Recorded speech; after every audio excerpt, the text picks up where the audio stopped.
तारों तले जिंदगी। इस सीरीज में हम आपके लिए लेकर आए हैं हिंदी साहित्य जगत की कुछ चर्चित कहानियों और उपन्यासों पर केंद्रित रेडियो नाट्य वाचन। आइए सुनते हैं मुंशी प्रेमचंद की कहानियों का रेडियो नाट्य वाचन। वाचन स्वर और प्रस्तुति काजल सूरी की है। कहानी आत्म संगीत। आधी रात थी। नदी का किनारा था। आकाश के तारे स्थिर थे और नदी में उनकी परछाई लहरों के साथ चंचल। संगीत की मनोहर और जीवनदायिनी तान इस दृश्य पर प्रकाश छा रही थी, जैसे हृदय पर आशाएं छाई रहती हैं या मुखमंडल पर शोक। रानी मनोरमा ने आज गुरु दीक्षा ली थी। दिन भर दान और व्रत में व्यस्त रहने के बाद मीठी नींद की गोद में सो रही थी। अचानक उसकी आंखें खुली और ये मीठी आवाज कानों में पहुंची।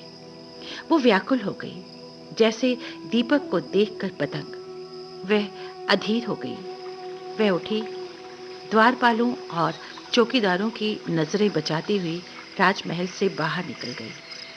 सरिता तट पर ऊंचे कगारे थे, भयानक जंतु थे और उनकी डरावनी आवाजें। मनोरमा कोमलता की मूर्ति थी, लेकिन उस मधुर संगीत का आकर्षण उसे खींचे लिए जाता था। उसे आपदाओं का ध्यान न था। वो घंटों चलती रही, यहाँ तक कि मार्ग में नदी ने उसका गतिरोध किया। मनोरमा ने विवश होकर इधर उधर दृष्टि दौड़ाई। किनारे पर एक नौका दिखाई दी।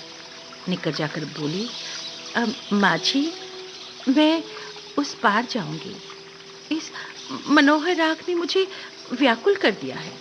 माझी, रात को नाव नहीं खोल सकता। हवा तेज है और लहरें डरावनी, जान जोखिम है। मनोरमा, मैं रानी मनोरमा हूँ।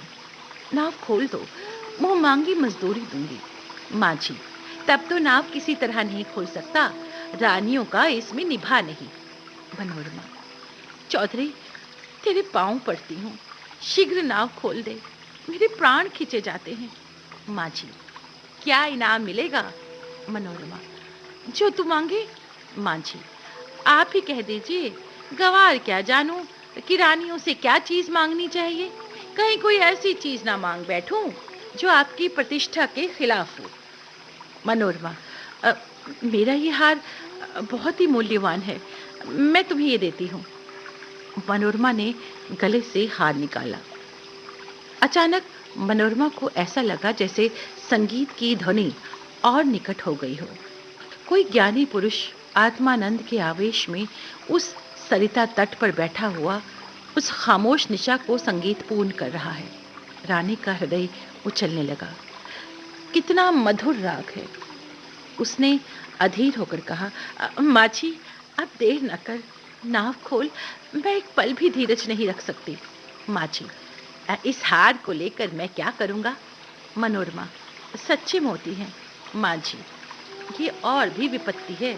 मेरी पत्नी गले में पहनकर पड़ोसियों को दिखाएगी, वो सब डाहा से जलेंगी, उसे गालियां देंगी। कोई चोर देखेगा तो उसकी छाती पर सांप लौटने लगेगा।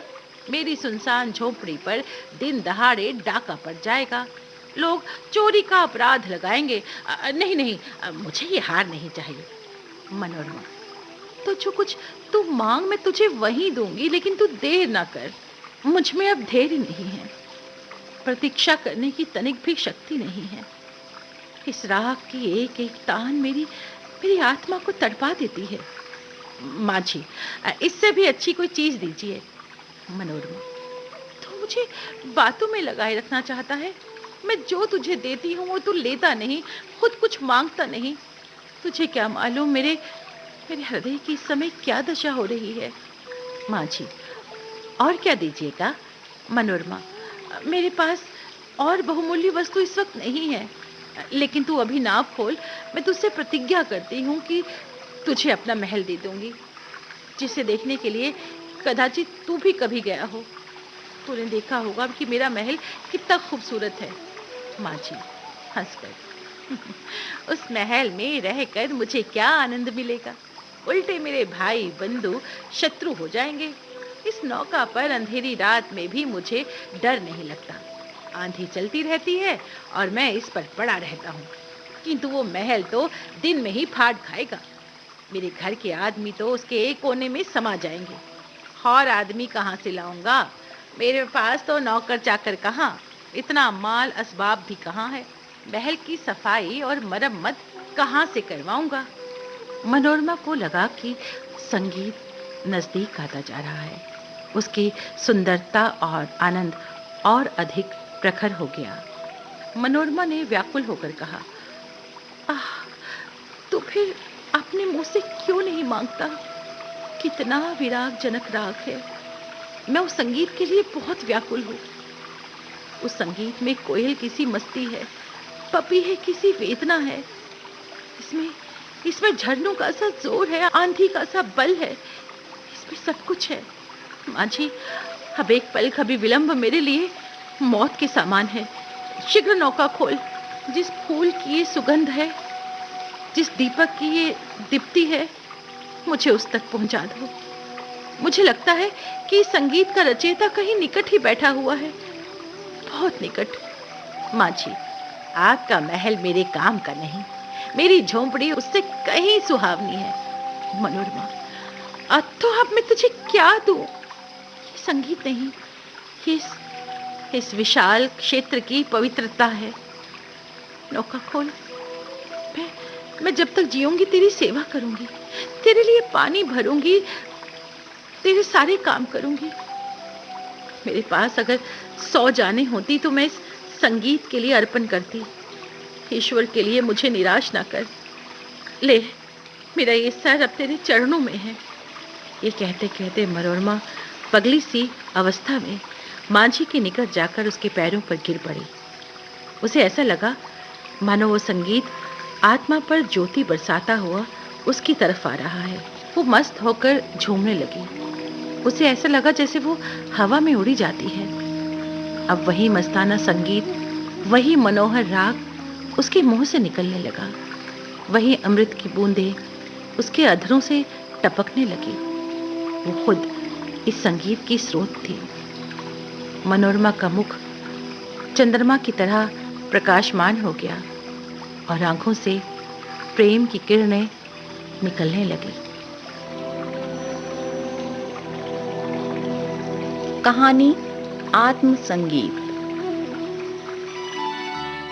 तारों तले जिंदगी, इस सीरीज में अभी आप सुन रहे थे मुंशी प्रेमचंद की कहानियों पर आधारित रेडियो नाट्य वाचन स्वर और प्रस्तुति काजल सूरी की थी।